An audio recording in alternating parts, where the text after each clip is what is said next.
and welcome back to the Reading Corner. I'm your host Renee, and I am here for you every Wednesday reading stories from the public domain.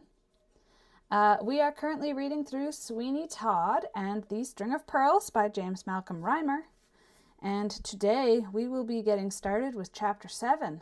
So if you haven't watched the previous episodes, like I always say, go back and read those. And if you like what I'm doing here, please like and subscribe. Get me out there. But let's get into it. Chapter 7. The Barber and the Lapidary. It is night, and a man, one of the most celebrated lapidaries in London, but yet a man frugal withal, although rich, is putting up the shutters of his shop. The lapidary is an old man. His scanty hair is white, and his hands shake as he secures the fastenings, and then, over and over again, feels and shakes each shutter, to be assured that his shop is well secured. This shop of his is in Moorfields, then a place very much frequented by dealers in bullion and precious stones. He was about entering his door, just having cast a satisfied look upon the fastenings of his shop, when a tall, ungainly-looking man stepped up to him. This man had a three-cornered hat, much too small for him, perched upon the top of his great hideous-looking head, while the coat he wore had ample skirts enough to have made another of ordinary dimensions. Our readers will have no difficulty in recognizing Sweeny Todd, and well might the little old lapidary start as such a very unprepossessing-looking personage addressed him. "You deal," he said, "in precious stones?" "Yes, I do," was the reply. "But it's rather late. Do you want to buy or sell?" "To sell." "Humph! I dare say it's something not in my line. The only order I get is for pearls, and they are not in the market." "And I have nothing but pearls to sell," said Sweeny Todd.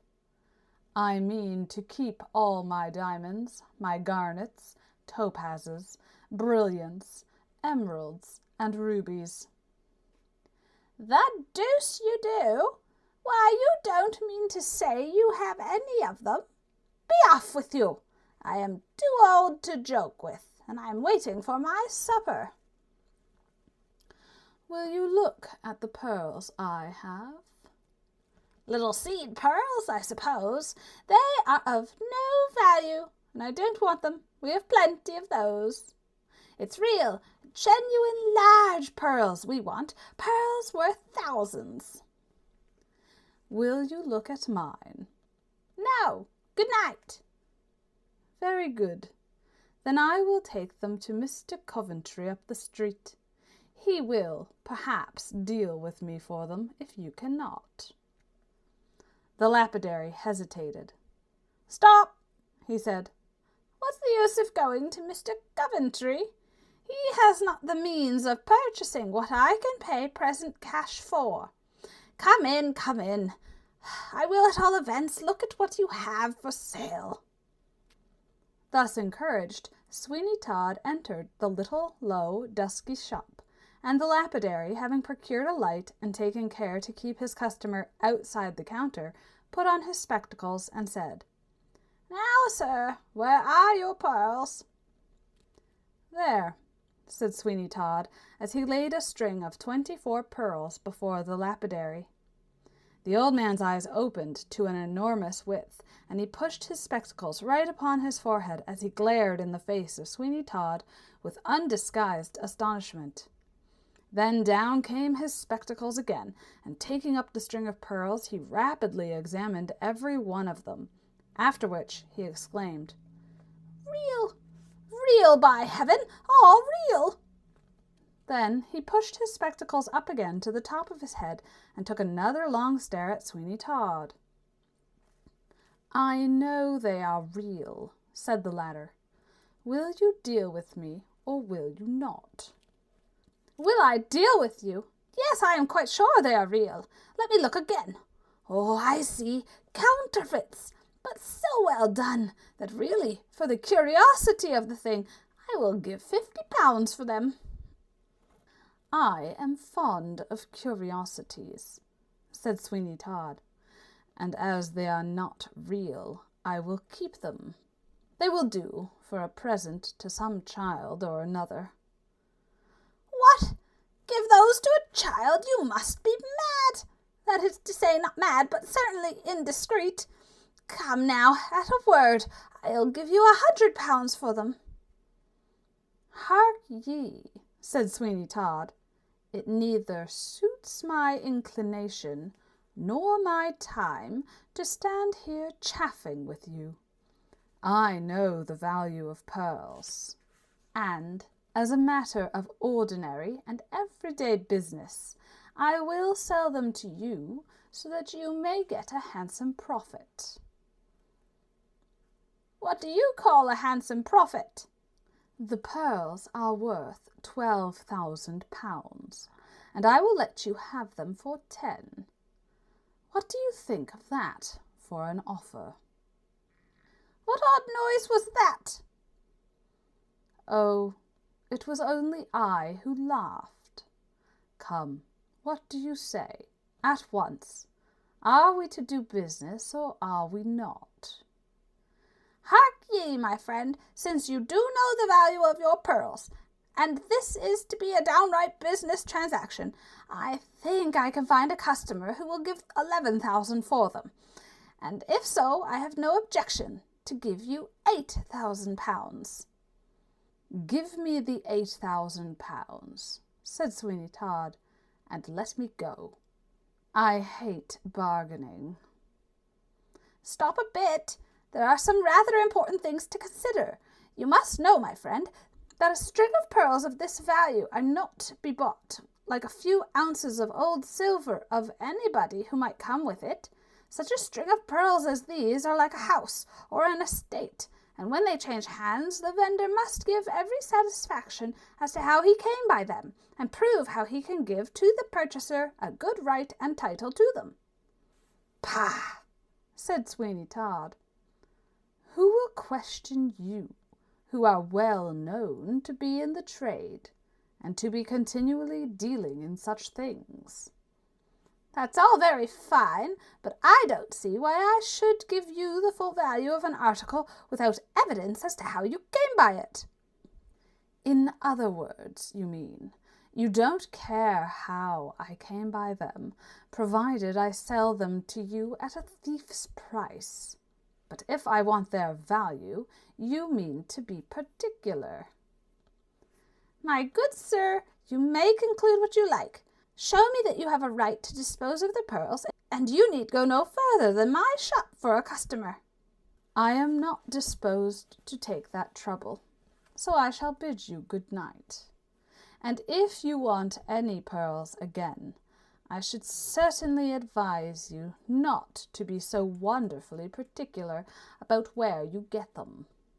Sweeny Todd strode toward the door, but the lapidary was not going to part with him so easy, so springing over his counter with an agility one would not have expected from so old a man, he was at the door in a moment, and shouted at the top of his lungs, "Stop, thief! Stop, thief! Stop him! There he goes! The big fellow with the three-cornered hat! Stop, thief! Stop, thief!" These cries, uttered with great vehemence as they were, could not be totally ineffectual, but they roused the whole neighborhood, and before Sweeny Todd had proceeded many yards, a man made an attempt to collar him, but was repulsed by such a terrific blow in the face that another person, who had run halfway across the road with a similar object, turned and went back again, thinking it scarcely prudent to risk his own safety in apprehending a criminal for the good of the public. Having thus got rid of one of his foes, Sweeny Todd, with an inward determination to come back some day and be the death of the old lapidary, looked anxiously about for some court down which he could plunge, and so get out of sight of the many pursuers who were sure to attack him in the public streets. His ignorance of the locality, however, was a great bar to such a proceeding, for the great dread he had was that he might get down some blind alley and so be completely caged, and at the mercy of those who followed him. He pelted on at a tremendous speed, but it was quite astonishing to see how the little old lapidary ran after him, falling down every now and then, and never stopping to pick himself up, as people say, but rolling on and getting on his feet in some miraculous manner that was quite wonderful to behold, particularly in one so aged and so apparently unable to undertake any active exertion. There was one thing, however, he could not continue doing, and that was to cry, "Stop, thief!" for he had lost his wind, and was quite incapable of uttering a word. How long he would have continued the chase is doubtful, but his career was suddenly put an end to, as regards that, by tripping his foot over a projecting stone in the pavement, and shooting headlong down a cellar which was open. But abler persons than the little old lapidary had taken up the chase, and Sweeny Todd was hard pressed, and although he ran very fast, the provoking thing was that in consequence of the cries and shouts of his pursuers, new people took up the chase, who were fresh and vigorous and close to him. There is something awful in seeing a human being thus hunted by his fellows, and although we can have no sympathy with a man such as Sweeny Todd, because from all that has happened we begin to have some very horrible suspicions concerning him, still, as a general principle, it does not decrease the fact that it is a dreadful thing to see a human being hunted through the streets. On he flew at the top of his speed, striking down whoever opposed him, until at last many who could have outrun him gave up the chase, not liking to encounter the knock-down blow which such a hand as his seemed capable of inflicting. His teeth were set, and his breathing became short and laborious, just as a man sprang out at a shop door and succeeded in laying hold of him. "I have got you, have I?" he said. Sweeny Todd uttered not a word, but putting forth an amount of strength that was perfectly prodigious, he seized the man by a great handful of his hair and by his clothes behind, and flung him through the shop window, smashing glass, framework, and everything in his progress.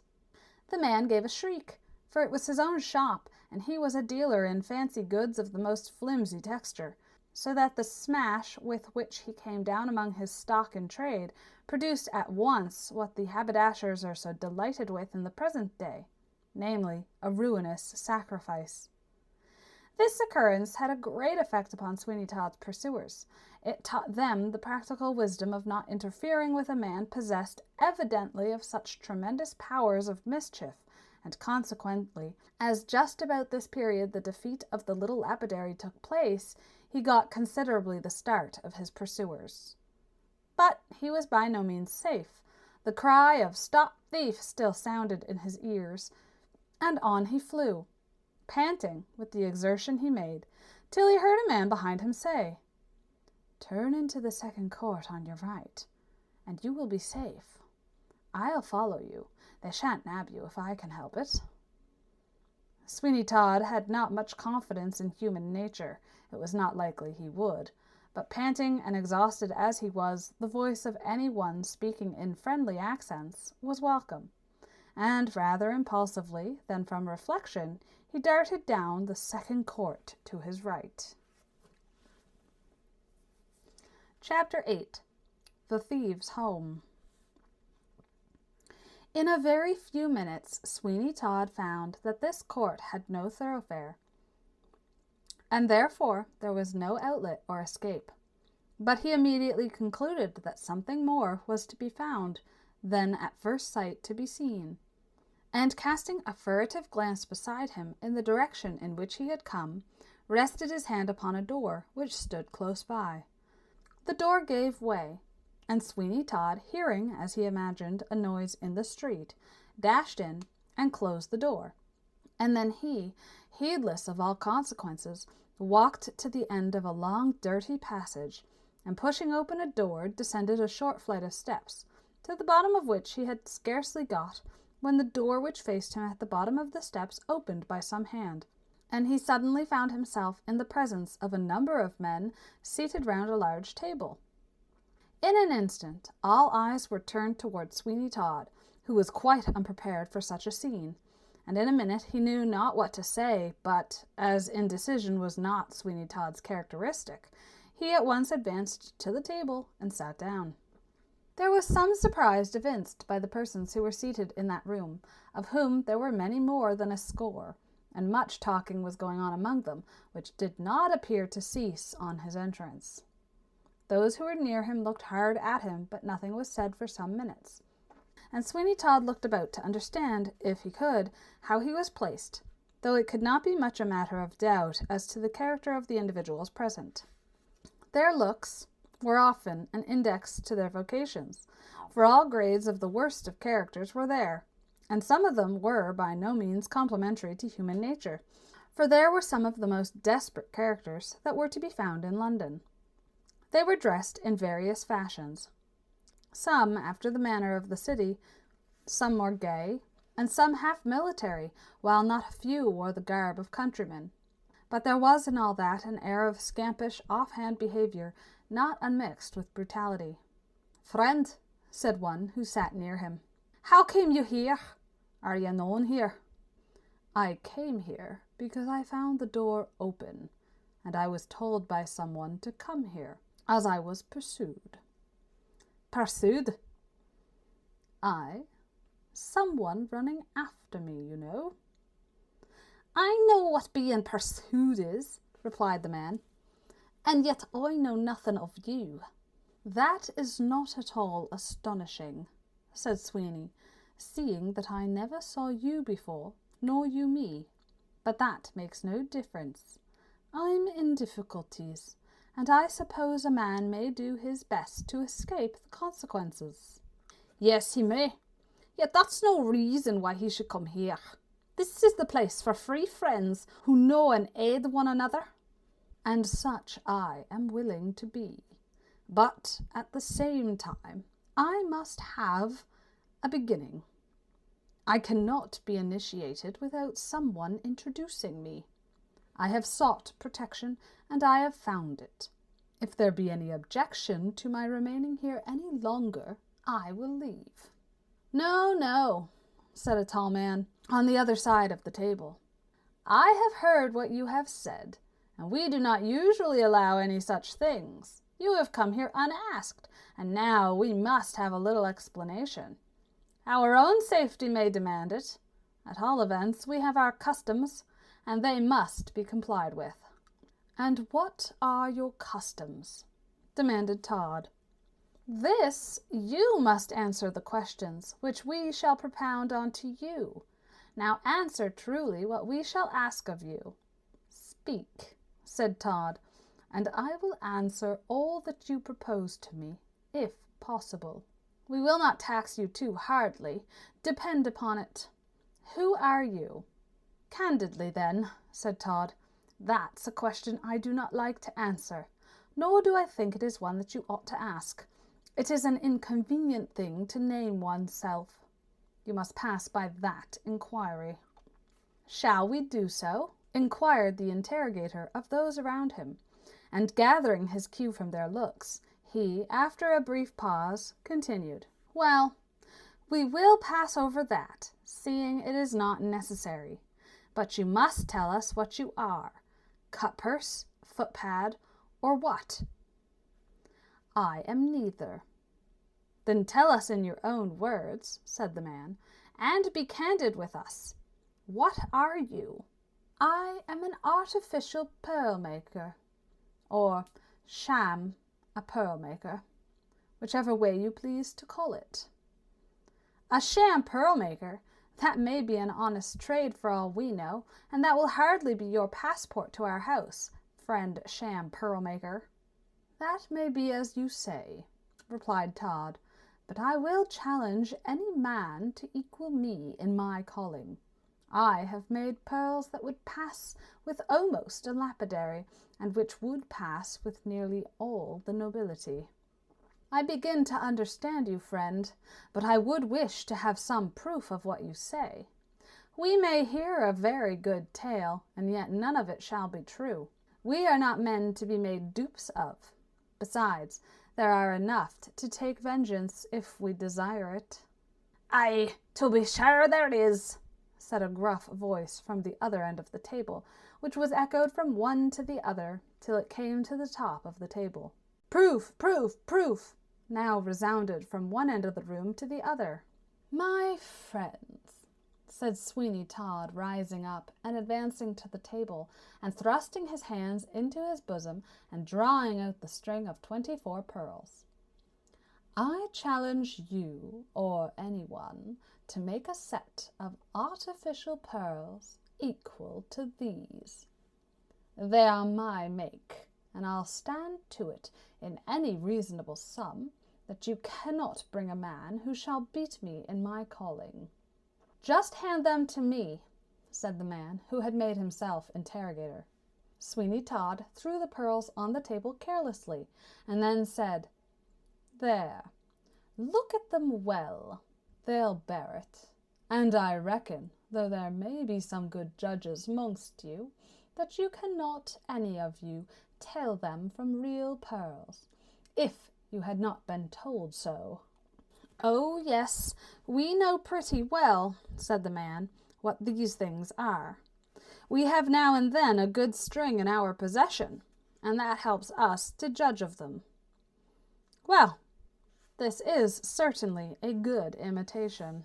Let me see it, said a fat man. I was bred a jeweller, and I might say born, only I couldn't stick to it. Nobody likes working for years upon little pay, and no fun with the gals. I say, hand it here. Well, said Todd, if you or anybody ever produced as good an imitation, I'll swallow the whole string. And knowing there's poison in the composition, it would not be a comfortable thing to think of. Certainly not, said the big man. Certainly not, but hand them over, and I'll tell you all about them. The pearls were given into his hands, and Sweeny Todd felt some misgivings about his precious charge. And yet he showed it not, for he turned to the man who sat beside him, saying, If he can tell true pearls from them, he knows more than I think he does. For I am a maker, and have often had the true pearl in my hand. And I suppose, said the man, you have tried your hand at putting the one for the other, and so doing your confiding customers. Yes, yes, that's the dodge. I can see very well, said another man, winking at the first. And a good one, too. I have known them to do so with diamonds. Yes, but never with pearls. However, there are some trades that it is desirable to know. You're right. The fat man now carefully examined the pearls, set them down on the table, and looked hard at them. There now. I told you I could bother you. You are not so good a judge that you would not have known, if you had not been told they were sham pearls, but what they were real. I must say, you have produced the best imitations I have ever seen. Why, you ought to make your fortune in a few years, a handsome fortune. So I should, but for one thing. And what is that? The difficulty, said Todd, of getting rid of them. If you ask anything below their value, you are suspected, and you run the chance of being stopped and losing them at the least, and perhaps entail a prosecution. Very true, but there are risks in everything. We all run risks, and then the harvest. That may be, said Todd, but this is peculiarly dangerous. I have not the means of getting introductions to the nobility themselves, and if I had, I should be doubted, for they would say a working man cannot come honestly by such valuable things, and then I must concoct a tale to escape the mayor of London. Ha, ha, ha, ha! Well then, you can take them to a goldsmith. There are not many of them who would do so. They would not deal in them. And moreover, I have been to one or two of them. As for a lapidary, why, he is not so easily cheated. Have you tried? I did, and had to make the best of my way out, pursued as quickly as they could run, and I thought at one time I must have been stopped, but a few lucky turns brought me clear, when I was told to turn up to this court, and I came in here." "Well," said one man, who had been examining the pearls, "and did the lapidary find out they were not real?" "Yes, he did, and he wanted to stop me and the string altogether for trying to impose upon him. However, I made a rush at the door, which he tried to shut, but I was the stronger man, and here I am." "It has been a close chance for you," said one. "Yes, it just has," replied Sweeny, taking up the string of pearls, which he replaced in his clothes, and continued to converse with some of those around him. Things now subsided into their general course, and little notice was taken of Sweeny. There was some drink on the board, of which all partook. Sweeny had some too, and took the precaution of emptying his pockets before them all, and gave them a share of his money to pay his footing. This was policy, and they all drank to his success, and were very good companions. Sweeny, however, was desirous of getting out as soon as he could, and more than once cast his eyes toward the door, but he saw there were eyes upon him, and dared not excite suspicion, for he might undo all that he had done. To lose the precious treasure he possessed would be maddening. He had succeeded to admiration in inducing the belief that what he showed them was merely a counterfeit, but he knew so well that they were real, and that a latent feeling that they were humbugged might be hanging about, and that at the first suspicious movement he would be watched, and some desperate attempt made to make him give them up. It was with no small violence to his own feelings that he listened to their conversation, and appeared to take an interest in their proceedings. "Well," said one who sat next to him, "I'm just off for the North Road." "Any fortune there?" "Not much, and yet I mustn't complain. These last 3 weeks, the best I've had has been 260s. "Well, that would do very well." "Yes, the last man I stopped was a regular looby Londoner. He appeared like a done, complete tip-top man of fashion, but Lord, when I came to look over him, he hadn't as much as would carry me 24 miles on the road." "Indeed. Don't you think he had any hidden about him? They do so now." Ah, returned another. "Well said, old fellow. 'Tis a true remark that we can't always judge a man from appearances. Lord bless me now, who'd ha' thought your swell cove proved to be out of luck? Well, I'm sorry for you, but you know 'tis a long lane that has no turning, as Mr. Somebody says, so perhaps you'll be more fortunate another time. But come, cheer up whilst I relate an adventure that occurred a little time ago. 'Twas a slice of good luck, I assure you, for I had no difficulty in bouncing my victim out of a good swag of tin. For you know, farmers returning from market are not always too wary and careful, especially as the lots of wine they take at the market dinners make the cosy old boys ripe and mellow for sleep. Well, I met one of these jolly gentlemen, mounted on horseback, who declared he had nothing but a few paltry guineas about him. However, that would not do. I searched him, and found £104 secreted about his person." "Where did you find it?" "About him. I tore his clothes to ribbons. A pretty figure he looked upon horseback, I assure you. By Jove, I could hardly help laughing. In fact, I did laugh at him, which so enraged him that he immediately threatened to horsewhip me, and yet he dared not defend his money. But I threatened to shoot him, and that soon brought him to his senses." "I should imagine so. Did you ever have a fight for it?" inquired Sweeny Todd. "Yes, several times. It's by no means an easy life, you may depend. It is free, but dangerous. I've been fired at 6 or 7 times. "So many?" "Yes, I was near York once when I stopped a gentleman, though I thought him an easy conquest, but not as he turned out, for he was a regular devil." "Resisted you?" "Yes, he did. I was coming along when I met him, and I demanded his money. I can keep it myself, he said, and do not want any assistance to take care of it. 'But I want it,' said I, 'your money or your life.' 'You must have both. for we are not to be parted," he said, presenting his pistol at me, and then I had only time to escape from the effect of the shot. I struck the pistol up with my riding whip, and the bullet passed by my temples and almost stunned me. I cocked and fired, he did the same, but I hit him, and he fell. He fired, however, but missed me. I was down upon him. He begged hard for life. "Did you give it him?" "Yes, I dragged him to the side of the road, and then I left him. Having done so much, I mounted my horse and came away as fast as I could, and then I made for London and spent a merry day or two there."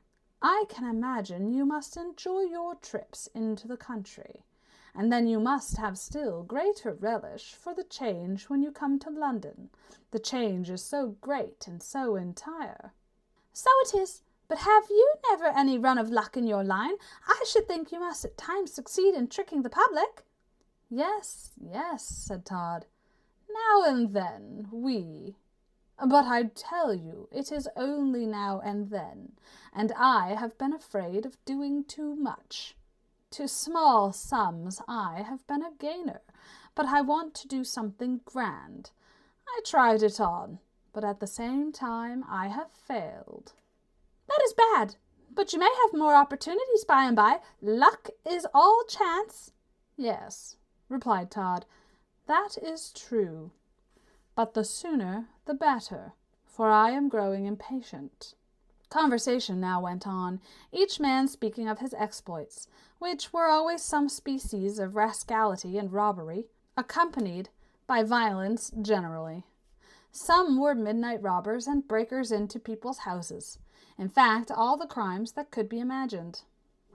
This place was, in fact, a complete house of rendezvous for thieves, cut-purses, highwaymen, footpads, and burglars of every grade and description. A formidable set of men of the most determined and desperate appearance. Sweeny Todd hardly knew how to rise and leave the place, though it was now growing very late, and he was most anxious to get safe out of the den he was in. But how to do that was a problem yet to be solved. "What is the time?" he muttered to the man next to him. "Past midnight," was the reply. "Then I must leave here," he answered, "for I have work that I must be at in a very short time, and I shall not have too much time." So saying, he watched his opportunity, and rising, walked up to the door, which he opened, and went out. After that, he walked up the 5 steps that led to the passage, and this ladder had hardly been gained when the street door opened, and another man came in at the same moment, and met him face to face. "What do you do here?" "What do you do here?" "I am going out," said Sweeny Todd. "You are going back. Come back with me." "I will not," said Todd. "You must be a better man than I am, if you make me. I'll do my best to resist your attack, if you intend to make one." "That I do," replied the man, and he made a determined rush upon Sweeny, who was scarcely prepared for such a sudden onslaught, and was pushed back till he came to the head of the stairs, where a struggle took place, and both rolled down the steps. The door was thrown open, and everyone rushed out to see what was the matter, but it was some moments before they could make it out. "What does he do here?" said the first, as soon as he could speak, and pointing to Sweeny Todd. "It's all right." "All wrong, I say." "He's a sham pearl maker, and has shown us a string of sham pearls that are beautiful." "Pah! I will insist upon seeing them. Give them to me," he said, "or you do not leave this place." "I will not," said Sweeny. "You must. Here, help me. But I don't want help. I can do it by myself." As he spoke, he made a desperate attempt to collar Sweeny and pull him to the earth, but he had miscalculated his strength when he imagined that he was superior to Todd, who was by far the more powerful man of the two, and resisted the attack with success. Suddenly, by a Herculean effort, he caught his adversary below the waist, and lifting him up, he threw him upon the floor with great force. And then, not wishing to see how the gang would take this, whether they would take the part of their companion or of himself, he knew not. He thought he had an advantage in the distance, and he rushed upstairs as fast as he could, and reached the door before they could overtake him to prevent him. Indeed, for more than a minute they were irresolute what to do, but they were somehow prejudiced in favour of their companion, and they rushed up after Sweeny just as he had got to the door. He would have had time to escape them, but by some means the door became fast, and he could not open it, exert himself how he would. There was no time to lose. They were coming to the head of the stairs, and Sweeny had hardly time to reach the stairs to fly upwards when he felt himself grasped by the throat. This he soon released himself from, for he struck the man who seized him a heavy blow, and he fell backwards, and Todd found his way up to the first floor, but he was closely pursued. Here was another struggle, and again Sweeny Todd was the victor, but he was hard pressed by those who followed him. Fortunately for him, there was a mop left in a pail of water. This he seized hold of, and swinging it over his head, he brought it full on the head of the first man who came near him. Dab it came, soft and wet, and splashed over some others who were close at hand. It is astonishing what an effect a new weapon will sometimes have.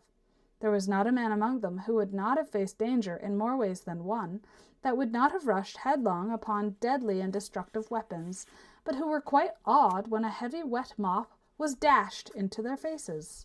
They were completely paralyzed for a moment. Indeed, they began to look upon it as something between a joke and a serious matter, and either would have been taken just as they might be termed. "Get the pearls!" shouted the man who had first stopped him.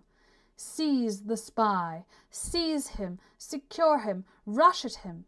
You are men enough to hold one man." Sweeny Todd saw matters were growing serious, and he plied his mop most vigorously upon those who were ascending. But they had become somewhat used to the mop, and it had lost much of its novelty, and was by no means a dangerous weapon. They rushed on, despite the heavy blows showered by Sweeny, and he was compelled to give way stair after stair. The head of the mop came off, and then there remained but the handle, which formed an efficient weapon, and which made fearful havoc on the heads of the assailants, and despite all that their slouched hats could do in the way of protecting them, yet the staff came with a crushing effect. The best fight in the world cannot last forever, and Sweeny again found numbers were not to be resisted for long. Indeed, he could not have physical energy enough to sustain his own efforts, supposing he had received no blows in return. He turned and fled as he was forced back to the landing, and then came to the next stairhead, and again he made a desperate stand. This went on for stair after stair, and continued for more than 2 or 3 hours. There were moments of cessation when they all stood still and looked at each other. "Fire upon him!" said one. "No, no, we shall have the authorities down upon us, and then all will go wrong." "I think we had much better have left it alone in the first place, as he was in, for you may be sure this won't make him keep a secret. We shall all be split upon as sure as fate." "Well, then, rush upon him, and down with him. Never let him out. On to him, hurrah!"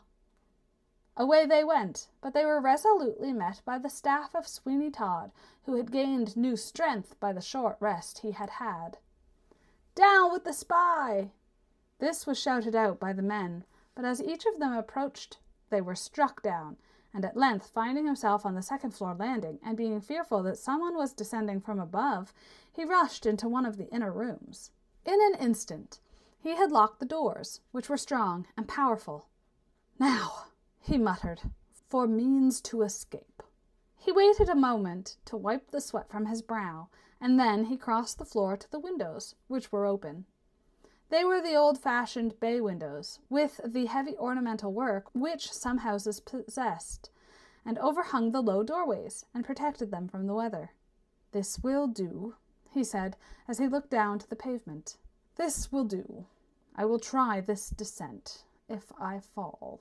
The people on the other side of the door were exerting all their force to break it open, and it had already given 1 or 2 ominous creaks, and a few minutes more would probably let them into the room. The streets were clear, no human being was moving about, and there were faint signs of the approach of morning. He paused a moment to inhale the fresh air, and then he got outside of the window. By means of the sound oaken ornaments he contrived to get down to the drawing-room balcony, and then he soon got down into the street. As he walked slowly away, he could hear the crash of the door and a slight cheer as they entered the room, and he could imagine to himself the appearance of the faces of those who entered when they found the bird had flown and the room was empty. Sweeny Todd had not far to go. He soon turned into Fleet Street and made for his own house. He looked about him, but there were none near him. He was tired and exhausted, and right glad when he found himself at his own door. Then, stealthily, he put the key into the door and slowly entered the house. And that is where we're going to leave it for today. What a wild adventure. It sort of reminds me of a D&D one-shot. The player goes off by themselves and gets into all sorts of shenanigans. Well, it was fun. Join me again next time for more of Sweeny Todd and the String of Pearls, and I'll see you again next time. Bye!